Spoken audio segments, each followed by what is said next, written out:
Hello everyone, welcome you all to the Crystal Clear by DB sir. So আজি আমি লৈ আহিছো আমাৰ আকৌ আৰু এখন মডেল পেপাৰ যোনখনৰ ওপৰত আমি ডিসকাশন কৰিবলৈ গৈ আছো এণ্ড অলৰেডি দেখিছা অলৰেডি মই দুটা ভিডিঅ' আপলোড কৰিছো গতিকে আই হোপ তোমালোকে সেই ভিডিঅ' কেইটা ভালকে চাই গৈ আছা আৰু মই এইটোৱে কম সকলোকে যে পেপাৰ যিহেতু আছে বহুতখিনি গতিকে তোমালোকে এতিয়াৰ পৰাই যদি অলপ অলপকে চাই থাকা তেতিয়াহ'লে তোমালোকৰ নিশ্চয় সুবিধা হ'ব গতিকে ভালকে ফলো কৰি যাবা আৰু কোনোবা যদি নতুন আহিছা তেতিয়াহ'লে চেনেলটো ছাবস্ক্ৰাইব কৰি ৰাখিবা বেল আইকনটো প্ৰেছ কৰি ৰাখিবা ঠিক আছে আৰু তেনেকুৱা যদি ইম্পৰ্টেণ্ট কিবা ভিডিঅ' থাকে লগে লগে যাতে তোমালোকে পাব পাৰা আৰু যাতে তাৰ পৰা লাভটো উঠাব পাৰা আৰু লগতে নিজৰ বন্ধু বান্ধৱী সকলোৰে লগতে শ্বেয়াৰ কৰিবা চেনেলটো ঠিক আছে অ'কে দেন ষ্টাৰ্ট কৰিছো আজিৰ ভিডিঅ'টো চোৱা আজিৰ ভিডিঅ'টোৰ পেপাৰ নাম্বাৰ 3 ছেকশ্যন এ গতিকে ইয়াৰ প্ৰথমটো দিছে আমাৰ read the given pages and answer the questions number 1 to 5 that follow. The D block of the periodic table contains the elements of the groups 3 to 12 and are known as transition elements. Okay. Group 3 পৰা 12 লৈকে যোনখিনি elements আছে সেইখিনিক আমি কি বুলি কৈছো transition elements বুলি কৈছো আৰু D blockৰ elements বুলি কৈছো. In general, the electronic configuration of these elements is n-1 d1 to 10 আৰু ns 1 to 2 ঠিক আছে D blockৰ electronic configuration টো দিছে general electronic configuration দিছে ঠিক আছে The d orbitals of the penultimate energy level in their atoms receive electrons giving rise to the three rows of the transition metals that is 3d 4d 5d series okay তাৰমানে কৈছে যে last ইলেক্ট্ৰনটোৱে যদি D অৰবিটেলত enter কৰিছে বা minimum এটা electron যদি D অৰবিটেলত আছে তেতিয়াহ'লে তাক আমি কি বুলি কওঁ ডি ব্লক এলিমেন্টছ বুলি কওঁ ঠিক আছে তেনেকে আমাৰ তাত ডি অৰবিটেলছ কি কি থাকিব পাৰে 3d অৰবিটেল থাকিব পাৰে 4d অৰবিটেল থাকিব পাৰে 5d অৰবিটেল থাকিব পাৰে However, zinc, cadmium and mercury are not regarded as a transition elements. কিন্তু zinc, cadmium আৰু mercury আমি কি বুলি কনসিডাৰ নকৰো transition elements বুলি কনসিডাৰ নকৰো যদিও হেঁতে ডি ব্লকৰ এলিমেন্টৰ ভিতৰতেই পৰে Transition elements exhibit certain characteristics properties like variable oxidation state, complex formation, formation of a colored ions and alloys, catalytic activity, etc. Transition metals are hard except zinc, cadmium and mercury and have a high melting point. ঠিক আছে গতিকে তোমাক এটা information দি দিছে basically এটা D ব্লকৰ ওপৰত overall এটা ভিউ এটা দিছে তোমালোকক যে ডি ব্লকত জেনাৰেল ইলেক্ট্ৰনিক কনফিগাৰেশন কি হয় ডি ব্লকৰ এলিমেন্টস কেটা কোন কেটা হ'ব পাৰে মানে কোন কেটা গ্ৰুপৰ এলিমেন্টস হ'ব পাৰে আৰু ডি ব্লকত কোন কেটা ডি ব্লকৰ এলিমেন্টস আমি কনসিডাৰ নকৰো এক্সেপশন কোন কেটা আছে একেটাৰ বিষয়ে ক'লে আৰু লগতে তোমালোকক কৈ দিছে যে ট্ৰানজিশন এলিমেন্টছৰ কিছুমান ক্যাৰেক্টাৰিষ্টিক্স প্ৰপাৰ্টি যোনবিলাক like variable oxidation state complex formation of a coloured ions and alloys catalytic activity এইখিনিৰ কথা ক'লে ঠিক আছে আৰু তাৰ হাই মেল্টিং পইণ্টৰ কথা কৈছে নাও এতিয়া আমি এইটো ইউনিট 4 ৰ কোৱেশ্চন গতিকে ইউনিট 4 আমাৰ D and A block elements already আমি গমে পাইছো গতিকে ইয়াতে আমাৰ ফাৰ্স্ট কোৱেশ্চনটো দিছে why are zinc cadmium and mercury non transition elements ঠিক আছে জিংক কেডমিয়াম আৰু মাৰ্কিউৰিক আমি কিয় নন ট্ৰানজিশন এলিমেন্টছ বুলি কওঁ গতিকে এটা কথা মনত ৰাখিবা যে জিংক কেডমিয়াম আৰু যোনটো মাৰ্কিউৰি হয় জিংক কেডমিয়াম আৰু মাৰ্কিউৰিৰ যোনটো ভ্যালেন্স সেলৰ ইলেক্ট্ৰনিক কনফিগাৰেশন হয় তাতে ডি সাবসেলটো মানে ডি যোনটো অৰবিটেল হয় সেই ডি অৰবিটেলটো কি হৈ থাকে ডি অৰবিটেলটো একদম 10টা ইলেক্ট্ৰনৰে কমপ্লিট হৈ থাকে সো সেই কাৰণে 10টা ইলেক্ট্ৰনৰে যদি কোনোবা এটা ইলেক্ট্ৰনিক কনফিগাৰেশন কমপ্লিট কৰি ৰাখিছে এয়াৰপৰ তাক আমি কি বুলি কনসিডাৰ নকৰো ট্ৰানজিশন এলিমেন্টছ বুলি কনসিডাৰ নকৰো বিকজ আমি জানো যে ট্ৰানজিশন এলিমেন্টছ হবৰ কাৰণে আমাক কি লাগিব ট্ৰানজিশন এলিমেন্টছ হবৰ কাৰণে আমাক লাগে এটলিষ্ট ডি ঠিক আছে ডি ডি অৰবিটেলত কেটা ইলেক্ট্ৰন থাকিব লাগিব ডি 1 ৰ পৰা ডি 9 লৈকে ইলেক্ট্ৰন থাকিব মানে ডি 10 ৰ ভিতৰত ইলেক্ট্ৰনটো থাকিব লাগিব ভিতৰত মই কি কৈছো ভিতৰত ঠিক আছে 10 হ'ব নোৱাৰিব ডি 10 যদি হৈ যায় তেতিয়াহ'লে ইটো ডি ব্লকৰ এলিমেন্টছই নহব বিকজ সি তেতিয়া ফুলফিল কনফিগাৰেশন দেখাব আৰু ডি যেতিয়া আনপেয়াৰ্ড ইলেক্ট্ৰন নাথাকে ডি 10 কনফিগাৰেশন মানে ডি এই ডি অৰবিটেলটোত 5টা অৰবিটেল থাকে ন ডি সাবসেলত 5টা অৰবিটেল থাকে 5টা অৰবিটেলতেই দুটা দুটাকে ইলেক্ট্ৰনটো ফুলফিল হৈ গ'ল ঠিক আছে আৰু 5টা অৰবিটেলত যদি দুটা দুটাকে ইলেক্ট্ৰন ফুলফিলেই হৈ গ'ল তেতিয়াহ'লে ইয়াত কোনো ধৰণৰ আনপেয়াৰ্ড ইলেক্ট্ৰন নাই আৰু যদি আনপেয়াৰ্ড ইলেক্ট্ৰন নাই তেতিয়াহ'লে ই কি শ্ব নকৰিব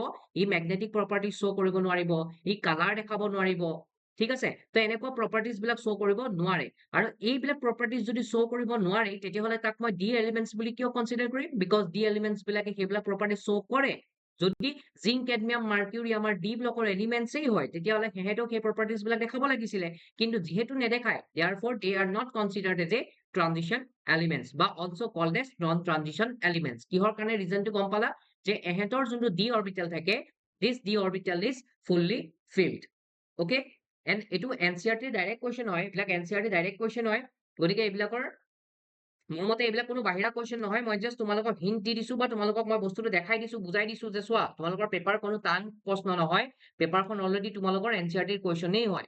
গতিকে ইয়াতে বহুত বেছি ভাবি থাকি কি হব ভাবি থাকি লাভ নাই, যি আছে সেয়াই হব।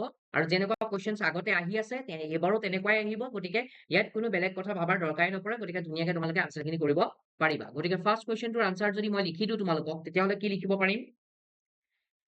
Zinc, cadmium, and mercury. Zinc, cadmium, and mercury. They have completely filled.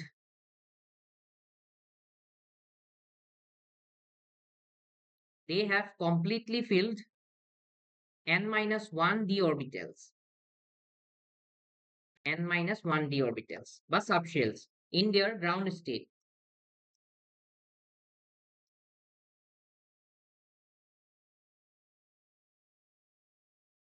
In their ground state. And common oxidation state.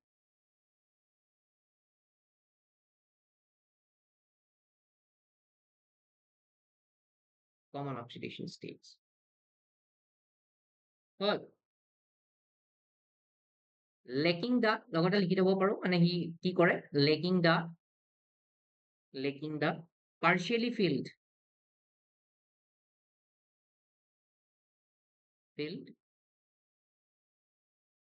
d orbital.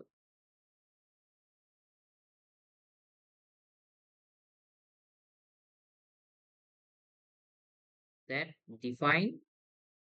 define true transition elements.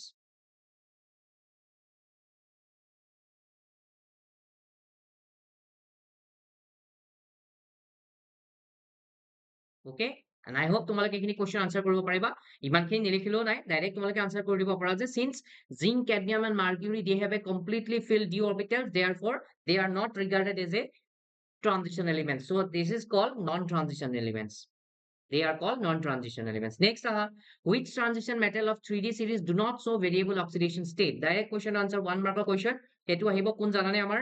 Hetu ahibo amar kun janane? Hetu ahibo amar scandium. Scandium. ঠিক আছে? Scandium এ variable oxidation state নেদেখায়। যাৰ atomic number কিমান হ'ব? যাৰ atomic number আহিব তোমাৰ 21. ঠিক আছে? যাৰ atomic number Z equal to আহিব 21. গতিকে স্কেন্ডিয়ামে কোনো ধৰণৰ variable oxidation state নেদেখায়। Why do transition metals and their compounds show catalytic activity? Transition metals বা তাৰ compounds বিলাকে কিয় catalytic activity show কৰে? ঠিক আছে? সেইটো এটা question হয়। Transition elements বিলাকে বা transition elements বিলাকে 2 নম্বৰ questionটোৰ answerটো মই কৈ দিলো, স্কেন্ডিয়াম হয়। আৰু 3 নম্বৰ questionটোৰ answer হৈছে যে since মই একদম shortকে লিখিছো, since they have a variable oxidation state, আৰু variable oxidation state থাকা মানে কি? Oxidation state কাক কয়? প্ৰথমে মই এইটো বুজাই আছো, চোৱা চাবা, আমাৰ তাত সোডিয়াম আছিলে, সোডিয়ামে যেতিয়া এটা ইলেক্ট্ৰন ৰিলিজ কৰে তেতিয়াহ'লে সোডিয়াম কি হৈ যায়? প্লাছ হৈ যায় আৰু এটা ইলেক্ট্ৰন ৰিলিজ কৰে। তো এই যে সোডিয়াম আগতে ইলেক্ট্ৰনিক কনফিগাৰেশ্যন আছিলে 2.8.1, এবাৰ হৈ গ'ল 2.8, আৰু এটা ইলেক্ট্ৰন যে ৰিলিজ কৰিলে, সোডিয়ামৰ আগতে ইয়াতে নাম্বাৰ কিমান আছিলে? 0 আছে, একো নাই, মানে নিউট্ৰেল। ইয়াৰ পৰা সি কলৈ গুচি গ'ল? যেতিয়া এটা ইলেক্ট্ৰন ৰিলিজ কৰিলে, এতিয়া সি এটা প্লাছ হৈ গ'ল, মানে সি এটা ইলেক্ট্ৰন ৰিলিজ কৰিছে। ঠিক আছে, বেলেগক দি দিছে। গতিকে ইয়াতে এটা ইলেক্ট্ৰনৰ ভেকেঞ্চি আহিছে নে নাই? সেইটোকে কোৱা হয় যে 0ৰ পৰা সি +1 হৈছে। গতিকে এইটোৱে হৈছে তাৰ অক্সিডেশ্যন নাম্বাৰ। গতিকে ইয়াতে যিমান পজিটিভ চাৰ্জেছ আহিব, যেনেকে 1+ যদি থাকে, কৰবাত 2+ থাকে, কৰবাত যদি 3+ থাকে, কৰবাত যদি 4+ থাকে, তাৰমানে what it means that কি বুজাব ই বুজাব যে ইয়াতে দুটা এনেকুৱা খালী জেগা আছে য'ত ইলেক্ট্ৰন আহিব পাৰিব। বা 3+ মানে কি বুজিলা? যে ইয়াতে এনেকুৱা 3টা জেগা আছে য'ত 3টা ইলেক্ট্ৰন আহিব পাৰিব। ইয়াৰ পৰা 4টা জেগা আছে য'ত আমাৰ 4টা ইলেক্ট্ৰন আহিব পাৰিব। তাৰমানে এই ডি অৰবিটেলৰ মানে ডি এলিমেন্টছ বিলাকৰ লগত বেলেগ কোনোবা কম্পাউণ্ডে আহি তেতিয়াহ'লে ইয়াৰ লগত বন্ড ফৰ্মেশ্যন কৰিব পাৰিব। গতিকে বন্ড ফৰ্মেশ্যন কৰিব পাৰিলে তাৰমানে তুমি এটা বস্তু মন কৰা যে ডি ব্লকৰ যোনবিলাক এলিমেন্টছ হয়, সেই এলিমেন্টছ বিলাকে বেলেগক তাৰ সৈতে বন্ড কৰিবলৈ এটা চান্স দিয়ে। ঠিক আছে, এটা চান্স দিয়ে আৰু সেইটোৰ কাৰণে তাৰ কেটালাইটিক আৰু বেলেগে বন্ড ফৰ্মেশ্যন কোনোবাই যদি কৰিব বিচাৰি আছে তেতিয়াহ'লে কি ভাল পাব যে কি এটা সাৰফেস এৰিয়া পাব, ঠিক আছে, সি তাৰ নিজৰ ষ্টেবিলিটি পাই যাব। গতিকে সেইকাৰণে ট্ৰানজিশন এলিমেন্টছ বিলাকে এজ এ কেটালিষ্ট হিচাপে কাম কৰে, ঠিক আছে। গতিকে কিহৰ কাৰণে কৰিব, due to the presence of variable oxidation state, ঠিক আছে, due to the presence of variable oxidation state এহেঁতে কি ধৰণে কাম কৰিব, they are act as a কি, they show catalytic activity. Next আহি গ'ল why are melting points of transition metals high? Melting point কিয় high হয় transition metalৰ, চিধা answer since, because বা since যি লিখা, since transition metals since transition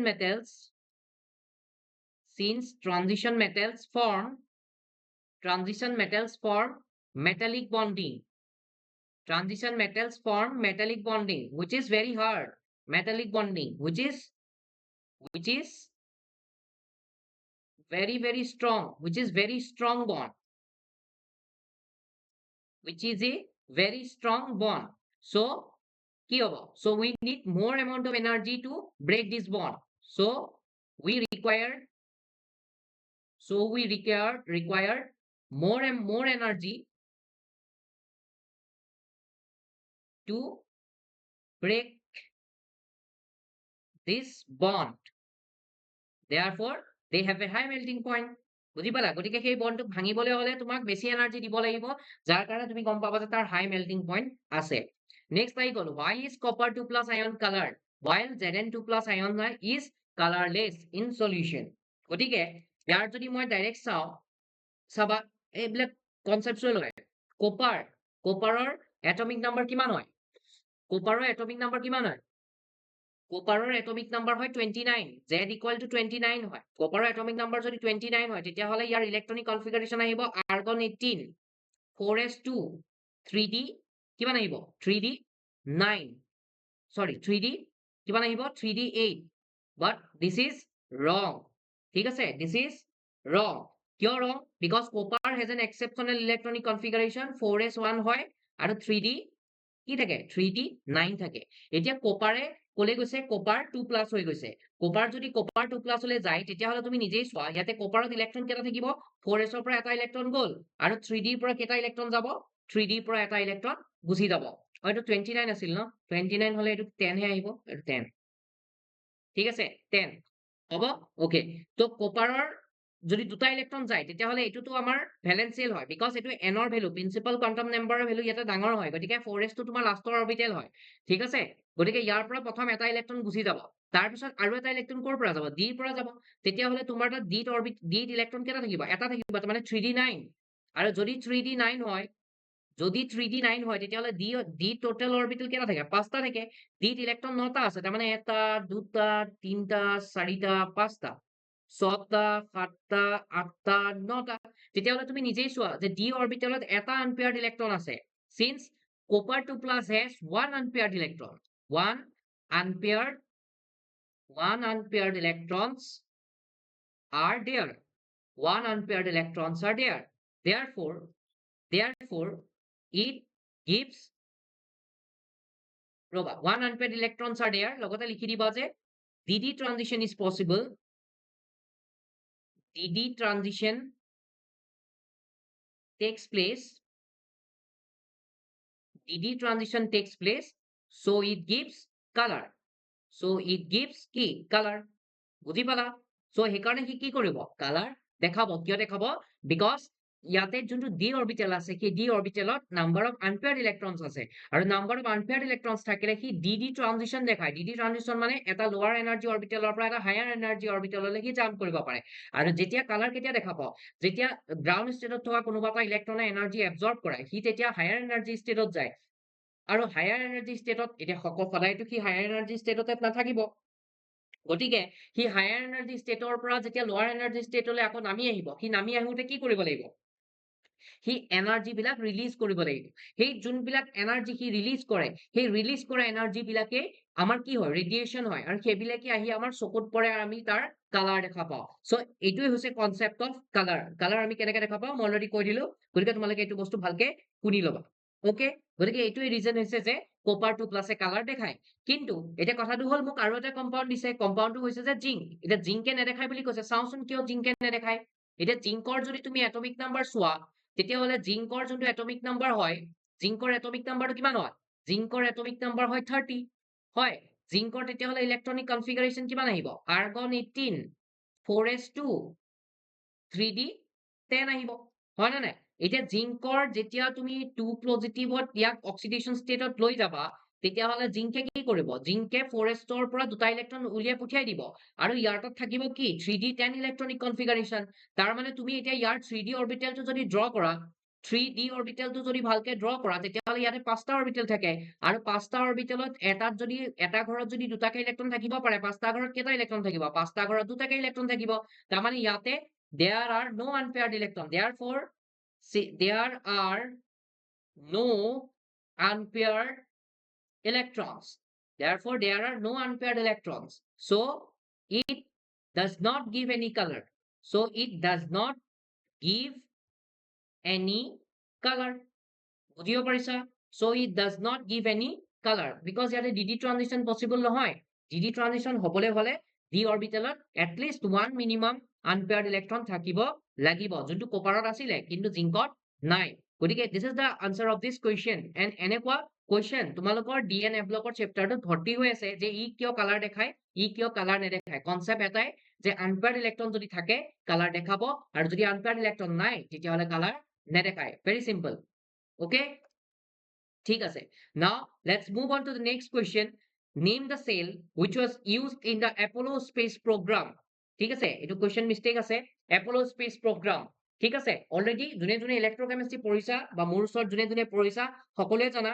এটো বম ইম্পৰ্টেন্ট অলৰেডি মই কৈও ৰাখিছো আগতে ঠিক আছে গতিকে ইয়াতে apollo space program প্ৰগ্ৰামত আমি কোনটো সেল ইউজ কৰিছো definitely you know that this is not only hydrogen oxygen fuel cell কি সেল ইউজ কৰিছো হাইড্ৰোজেন অক্সিজেন ফিউয়েল সেল আমি ইউজ কৰিছো ঠিক আছে বিকজ ই এটা কনস্ট্যান্ট এনাৰ্জি প্ৰভাইডাৰ হয় ঠিক আছে কাৰণ কনস্ট্যান্ট এনাৰ্জি প্ৰভাইডাৰ হ'বই লাগিব বিকজ তুমি ইয়াৰ পৰাইতো তুমি গোটেই বস্তুটো অপাৰেট কৰিবা হয়নে নাই এপলো স্পেচ প্ৰগ্ৰাম এটা কৰোতে তো এনেকুৱাটো নহয় ন ইয়াৰ পৰা তুমি বস্তুটো লঞ্চ কৰিলা মিছাইলটো লঞ্চ কৰিলা ৰাস্তাত গৈ আকৌ তোমাৰ স্পেচত গৈ কোনোবা এটা জেগাত ৰখি পেলাই বোলে পেট্ৰল অলপ ভৰাই লও থৰি না হ'ব তেনেকে গতিকে ইয়াৰ পৰাই তুমি গোটেই বস্তুটো পঠিয়াব লাগিব তো সেইটো এটা কনস্ট্যান্ট এনাৰ্জি সাপ্লায়াৰ হ'ব লাগিব and this constant energy supplier is hydrogen oxygen fuel cell why used hydrogen oxygen fuel cell because they are highly efficient ঠিক আছে hydrogen oxygen fuel cell is highly efficient okay and they are environmental friendly হয় because they cannot cause any pollution ঠিক আছে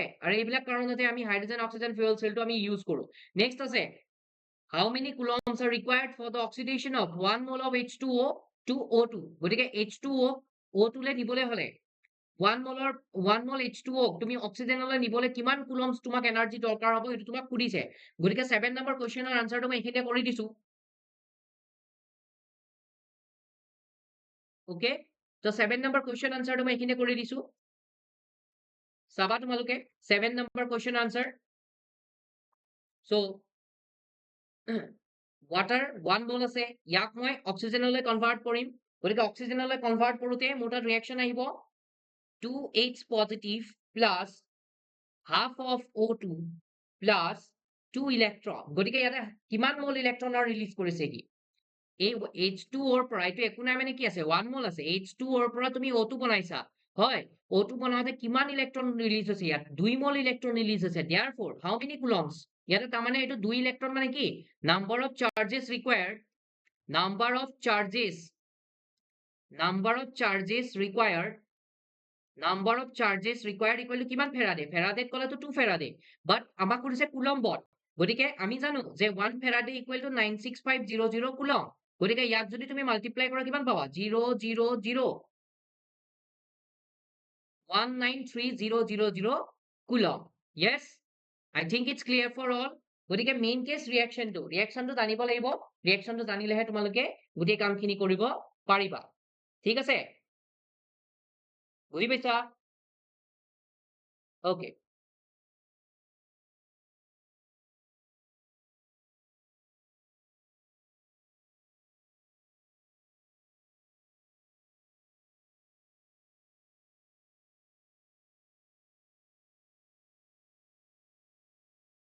okay,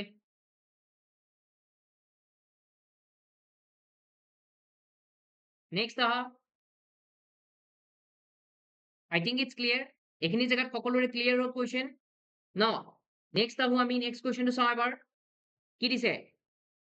Write the slope value obtained in the plot of ln r versus time, ln r versus time for a first order reaction। কৈয়ে দিলে, already কৈয়ে দিলে যে first order ৰিয়েকশ্যনৰ ln r আৰু versus টাইমৰ গ্ৰাফটো plot কৰা আৰু তুমি শ্লোপটো আইডেন্টিফাই কৰা।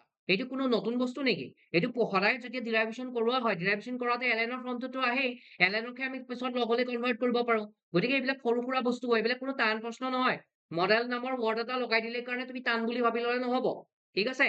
গতিকে ln r ভাৰ্চেছ টাইমৰ মই গ্ৰাফটো বনাব লাগে। চাওচোন কিনো আহে গ্ৰাফটো। অ'কে, আৰু এটা পেজ ল'ব লাগিব মই এইখিনিতে। 1 ছেকেণ্ড, ৱেইট।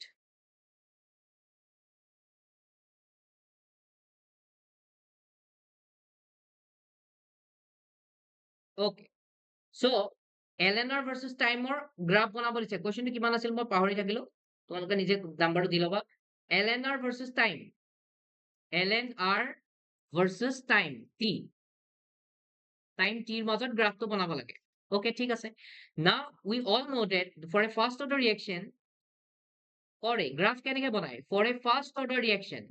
আমি সকলোখিনি পঢ়ি থৈছো, ঠিক আছে? আমি এইবিলাক সকলোখিনি পঢ়ি থৈছো।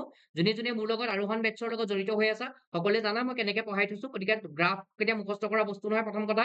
গতিকে তোমালোকে এইখিনি বস্তু ভালকে জানা।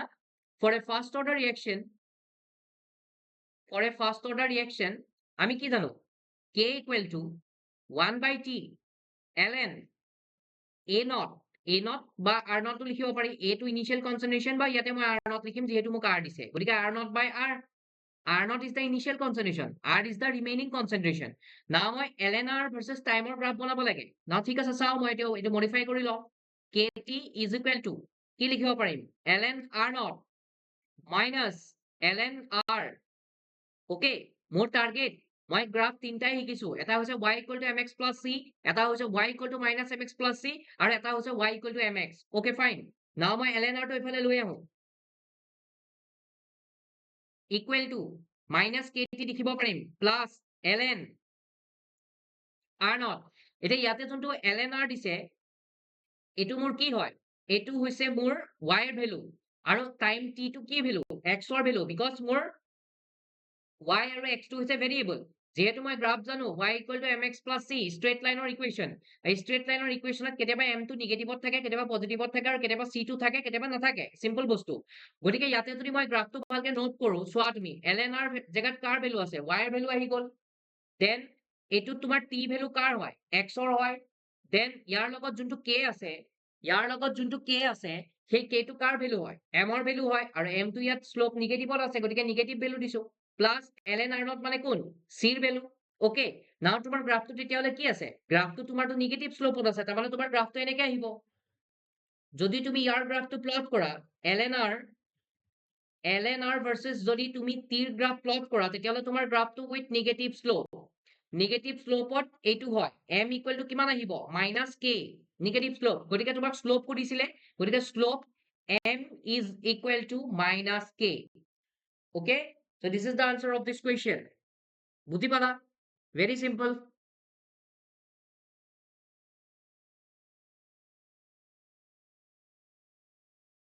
Okay, next আহিছো মই। Next question কি দিছে? Name the disaccharide which on hydrolysis gives 2 molecule of glucose। Definitely biomolecules ৰ question হয়। বাৰ মই এই বস্তুবিলাক য'ত পঢ়াইছো তাতে মই কৈছো যে important এনেকে question আহে। আৰু দেখিছা already model paper ত গোটেই question দি থৈছে। হয়, গতিকে direct question এইবিলাক common বুলি কৈ দিব পাৰো মই। গতিকে disaccharide ৰ নাম সুধিছে যোনটো 2টা molecule of glucose দিব। Definitely এইটো বেলেগ none other than এইটো maltose। ডাইৰেক্ট গম পাব মই maltose। সুক্ৰজক হাইড্ৰলাইসিস কৰিলে 2টা মলিকুল পাওঁ, এটা হৈছে গ্লুকোজ, এটা হৈছে ফ্ৰুক্টোজ। আৰু মেলটোজক কৰিলে আমি কি পাম? 2টা মলিকুলে কি পাই যাম? গ্লুকোজ পাই যাম। চিম্পল বস্তু, ঠিক আছে? নেক্সট কুৱেশ্যনত আহিছো মই। নেক্সট কুৱেশ্যন চোৱা, এইকেইটা আমাৰ MCQ টাইপৰ কুৱেশ্যন হয়, যিহেতু এটা মিক্স পেপাৰ বনাইছে ইয়াতে। Which of the following is refined by the John refining process? কোনো ধৰণৰ ৰিফাইনিং প্ৰচেছ আমাৰ চিলেবাছত নাই, ঠিক আছে? এইবিলাক সদায় আঁতৰাই দিয়া চেপ্টাৰৰ কুৱেশ্যন দি দিছে তোমালোকক, ঠিক আছে? Which of the following is refined by the John refining process? ঠিক আছে, এইটো চাম বাৰু। ওকে, এক সেকেন্ড।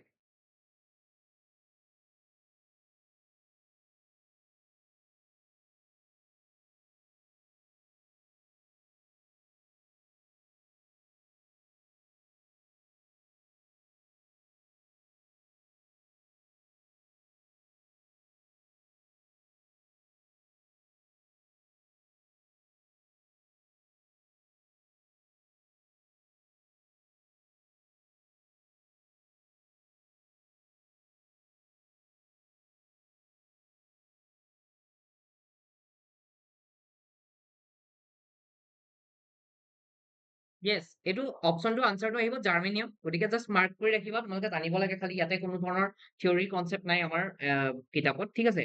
গতিকে ভালকে বস্তুটো চাবা। নেক্সট আহি গ'ল ৰেচিমাইজেশ্যন অকাৰ্ছ ইন। ৰেচিমাইজেশ্যন কি হয়? এতিয়া ৰেচিমাইজেশ্যন অকাৰ্ছ, ৰেচিমাইজেশ্যন ক'ত হয়? SN2, SN1 মিক্স, তাৰপিছত দি দিছে আৰু SN1, SN2 এনেকে মিক্স কৰি ৰাখিছে। গতিকে অপচন দুটা চাই লোৱা। ৰেচিমাইজেশ্যন কি হয়? The mixture of two equal enantiomer is called racemization. গতিকে ৰেচিমাইজেশ্যন বেলেগ ক'তো নহয়, ৰেচিমাইজেশ্যন SN1 ৰিয়েকশ্যনতেই হয়। ঠিক আছে, গতিকে মনত ৰাখিবা। ঠিক আছে, মিক্সাৰ অফ টু ইকুৱেল এনানচিওমাৰ পাওঁ আমি। অ'কে, দেন এইকেইটা কুৱেশ্যন হৈ গ'ল আমাৰ। নেক্সট আমি আহিছো, নেক্সট কুৱেশ্যন কেইটাত আহিছো। নেক্সট কুৱেশ্যন এইকেইটা দিছিলে অপচন কেইটা, নাইদাৰ SN2 নৰ SN1 আছিলে। SN2 reaction as well as SN1 reaction দুইটাতে নহয়, অকল SN1 ৰিয়েকশ্যনতেই আমাৰ কি হয়? কি হয়? ৰেচিমাইজেশ্যন হয়। নাও এতিয়া এইটো চোৱা, CH বেনজিন ৰিং আছে, CH2NH2 আছে। On heating with CHCl3 with alcoholic KOH gives a foul smell of what? ঠিক আছে, ইউনিট 9 মানে এমাইন চেপ্টাৰটো কুৱেশ্যন হয় এইটো। এইটো এমাইন চেপ্টাৰৰ কুৱেশ্যন হয়, এমাইনছ। এতিয়া মই এইটো দেখিয়ে গম পাই আছো যে এইটোত যোনটো CHCl3 দিলে ন, ক্লৰমিথেন আৰু KOH এলকহলিক পটাছিয়াম হাইড্ৰক্সাইড দিছে ন, এইটো বেলেগ কোনো নহয়। তোমালোকে নিশ্চয় পঢ়িছা আৰু মই অলৰেডি কৈছো, এইটো বেলেগ কোনো টেষ্ট নহয়, এইটো কাৰ্বাইল এমাইন ৰিয়েকশ্যন হয়। Carbylamine reaction. আৰু কাৰ্বাইল এমাইন ৰিয়েকশ্যনত কি হয় জানানে? Aliphatic and aromatic primary amines is react with CHCl3 and alcoholic KOH, it gives alkyl isocyanide.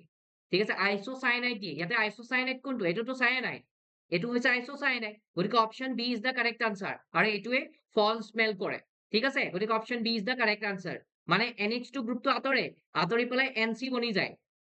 This is called isocyanide test বুলি কোৱা হয়। আইসোসায়ানাইড টেষ্ট বুলি কোৱা হয়। Isocyanide test. ঠিক আছে, isocyanide test. Good. Next, 1 mole of CrCl3 6H2O compound reacts with excess AgNO3 solution to yield 2 moles of AgCl. The structural formula of the compound is option A. One koriba. Next, peptide linkage is present in. Peptide linkage ক'ত থাকে? প্ৰথম কথা, what is peptide linkage? গতিকে peptide linkage হৈছে linkage between two monosaccharide unit. Already কৈছো এইবিলাক।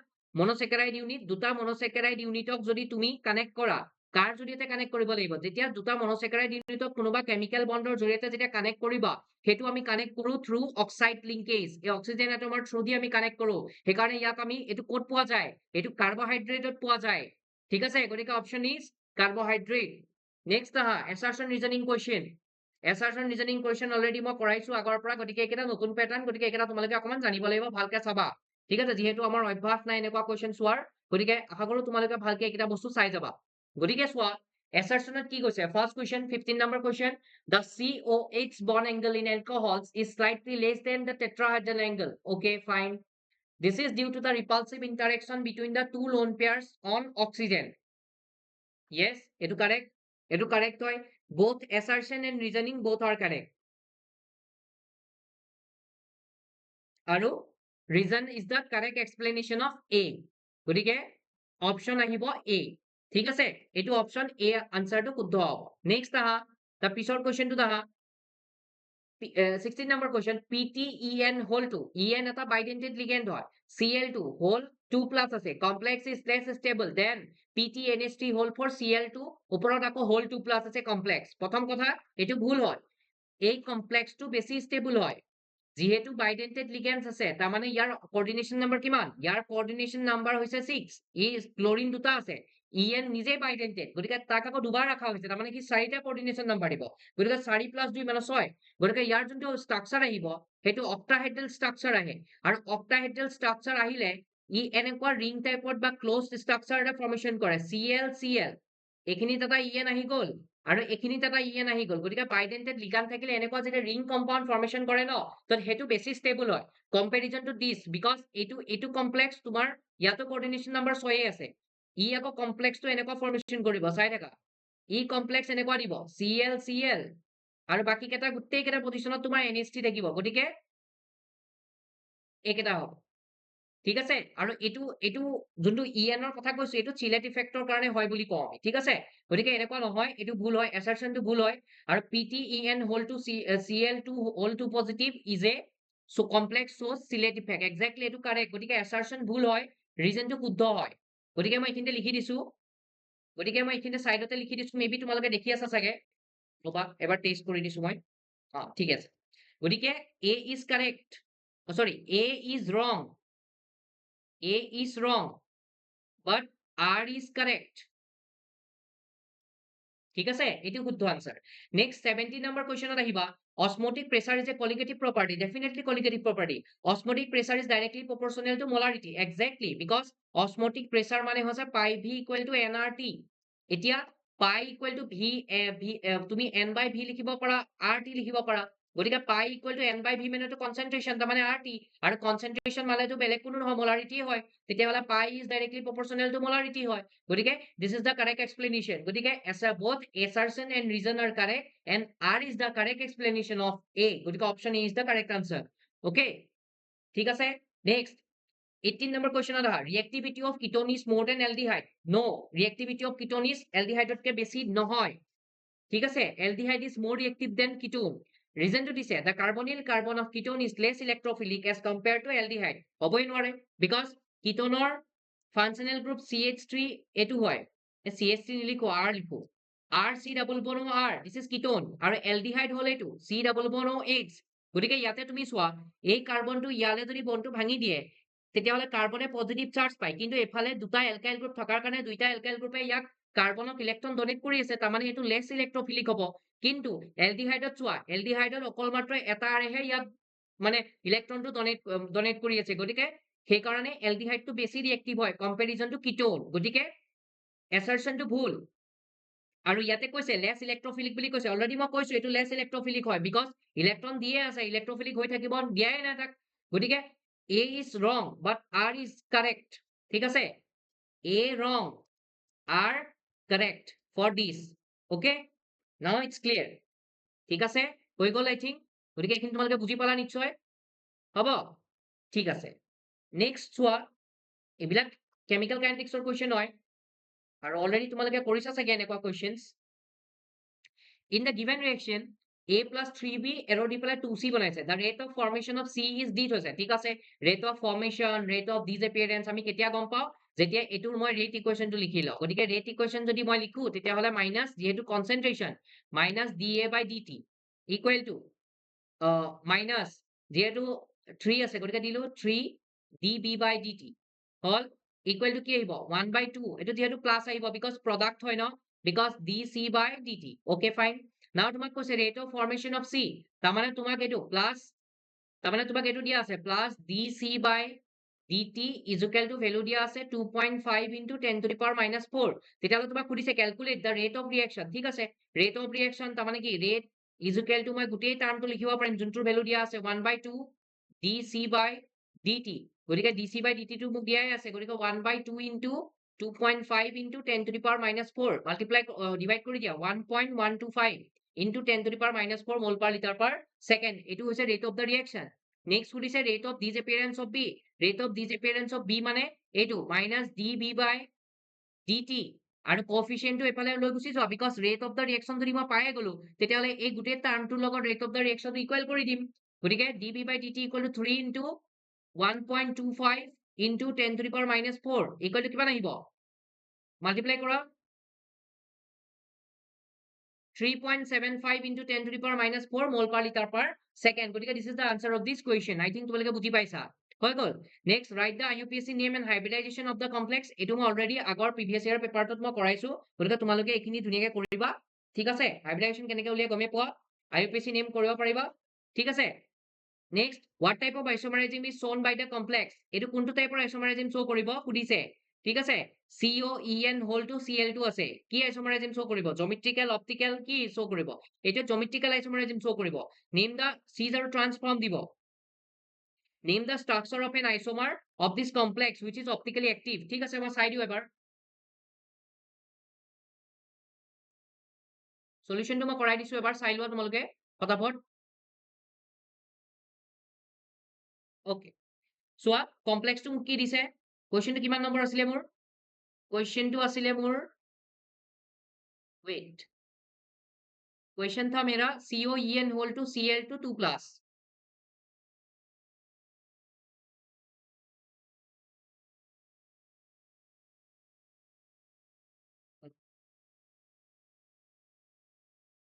COEN2 Cl2 whole 2 plus ঠিক আছে এতিয়া ইয়াতে এইটো কোঅৰ্ডিনেশন নাম্বাৰ কিমান কোঅৰ্ডিনেশন নাম্বাৰটো তো 6 হয় অক্টাহেড্ৰাল কমপ্লেক্স হ'ব অক্টাহেড্ৰাল কমপ্লেক্স হলেটো এনেকুৱা হয় দেখিবলৈ হয় নে নাই মাজতে সেন্ট্রাল নেটেল এটমটো থাকে এফালে বন্ড দিয়ে এফালে গল দেন এফালে গল এতিয়া মই সদায় কওঁ যে এনেকুৱা কোঅৰ্ডিনেশন কমপ্লেক্সক সদায় টাৰ্গেট কৰিবা যে কোনটো মনোডেন্টাল লিগান দুবাৰ আছে গতিকে ইয়াতে Cl টো দুবাৰ আছে এবাৰ ইয়াত দি দিয়া এবাৰ ইয়াত দি দিয়া বাকি কেইটা পজিশনত En থাকিব তেতিয়া হলে বাকি কেইটা পজিশনত কি থাকিব En থাকিব গতিকে এইটো কি হৈ গল এইটো সিজ ফর্ম এইটো সিজ ইয়াৰ যদি মিৰৰ ইমেজ বনোৱা তেতিয়াহলে তুমি এইটো মিৰৰ ইমেজ দেখিবলৈ পাবা চোৱা কেনেকৈ দেখিবলৈ পাবা Cl Cl এফালে আহি গল En এফালেও আহি গল কি En হৈ গল গতিকে দিস ইজ অপটিক্যালি অ্যাক্টিভ হয় সিজ ফর্ম নাও মই ট্রান্সফর্মটো দেখাই আছো চোৱা ট্ৰান্সফৰ্ম ইয়াৰ ট্ৰান্সফৰ্ম যদি মই ড্ৰ কৰো CO হৈ গল CO ট্ৰান্সফৰ্ম মানে কি সেম টাইপৰ লিগানটো এক্স্যাক্টলি অপোজিটত পাতি দিয়া তেতিয়াহলে En টো এফালে আহিব এটো En এফালে আহিব গতিকে ইয়াত মিৰৰ ইমেজ দি দিয়া আইনা এখন দি দিয়া ইয়াত আইনা দি দিয়াৰ লগে লগে কেনেকুৱা দেখিবলৈ পাবা চোৱা CO এটো গল এনেকুৱা হল একেইটো দেখিবলৈ পাবা কিবা চেঞ্জেছ আছে নেকি নাই লেফট আৰু ৰাইট সাইড দুইটা সেমে দেখিবলৈ পাই আছে গতিকে দিস ইজ অপটিক্যালি ইনএক্টিভ গতিকে কোনটো ফর্ম অপটিক্যালি অ্যাক্টিভ সুধিছিলে গতিকে cis is optically active trans is optically inactive গতিকে বুজি পালা কেনেকৈ ড্ৰ কৰিব লাগে বস্তুবোৰ গতিকে বহুত সিম্পল হয় এইবিলাক ভুল কৰিব নোৱাৰিবা এইবিলাকত পুৰা নম্বৰ উঠাব লাগিব এইবিলাক একদমেই ভুল কৰিব নোৱাৰিবা নো চান্স হৈ গল গতিকে এইটো নম্বৰ 2 নম্বৰ দিছে পাই গলা নেক্সট চোৱা ডিফাইন দ্য ফলোইং টাৰ্মস অলিগোস্যাকাৰাইড কাক কয় যেতিয়া এটা কাৰ্বহাইড্ৰেটক তুমি ডিজলভ কৰিবা বা ডিজলভ কৰিলে বা হাইড্ৰোলাইসিস কৰিলে সি যদি তোমাক 2টাৰ পৰা 10টাৰ ভিতৰত মনোস্যাকাৰাইড ইউনিট যদি দিয়ে 2টাৰ পৰা 10টাৰ ভিতৰত যদি মনোস্যাকারাইড ইউনিট দিয়ে তেতিয়াহলে তাকে আমি কি বুলি কওঁ অলিগোস্যাকারাইডস বুলি কওঁ আৰু ইনভাৰ্ট সুগাৰ কি হয় যে যোনটো কোনোবা এটা বস্তু যদি ৰাইট সাইডে কোনোবা এটা কাৰ্বহাইড্ৰেট বা সুগাৰ যদি ৰাইট সাইডে ঘূৰি আছিলে মানে ডেক্সট্ৰ ৰোটেটৰি আছিলে আৰু তাৰ স্পেসিফিক ৰোটেশন কৰি যদি তুমি তাক লেফট সাইডে ঘূৰা কৰি দিব পাৰা তেতিয়াহলে তাকে তুমি কি নাম দিবা ইনভাৰ্ট সুগাৰ বুলি নাম দিবা ডাইৰেক্ট এনসিআৰটি কোয়েশ্চন ডাইৰেক্ট এনসিআৰটি প্যাৰাগ্ৰাফৰ লাইন বা লাইন পঢ়ি গলে ইয়াত কোনো ধৰণৰ কোয়েশ্চন কমন নাহাৰ কথাই নাহে ঠিক আছে গতিকে ঠিক আছে দেন আজি মই 21টা কোয়েশ্চন তোমালোকক সলভ কৰাই দিলো আই হোপ তোমালোকে ভাল পাইছা আৰু বস্তুখিনি কনসেপ্ট ক্লিয়াৰ হৈছে হল আৰু ভালকে বস্তুবোৰ চাই যাবা ঠিক আছে আৰু কোনোবা যদি নতুন আহিছা চেনেলটোত সকলোৱে চেনেলটো সাবস্ক্ৰাইব কৰি ৰাখিবা লাইক কৰিবা আৰু বেল আইকনটো প্ৰেছ কৰি ৰাখিবা যাতে নতুন ভিডিঅ অহাৰ লগে লগে তোমালোকৰ তাত নটিফিকেশন যায় আৰু ইমিডিয়েটলি চাই দিয়াৰ লগে লগে চাই খতম কৰি পেলাবা বিকজ এইবিলাক পেন্ডিং থকা মানে তোমালোকৰ লাষ্টত গৈ একো চোৱা নহব তোমালোকে যদি মোৰ পিআইকি সিৰিজটো চোৱা নাই জমা কৰি ৰাখিছা বা এইটো যদি মডেল পেপাৰো চোৱা নাই জমা কৰি ৰাখিছা পিছত পঢ়ি হলে চাম বুলি থৈছা তেতিয়াহলে তোমালোকে ডাঙৰ এটা প্ৰবলেম ফেচ কৰিবলৈ গৈ আছা ঠিক আছে গতিকে থেংক ইউ সো মাচ এভৰিৱান বাই বাই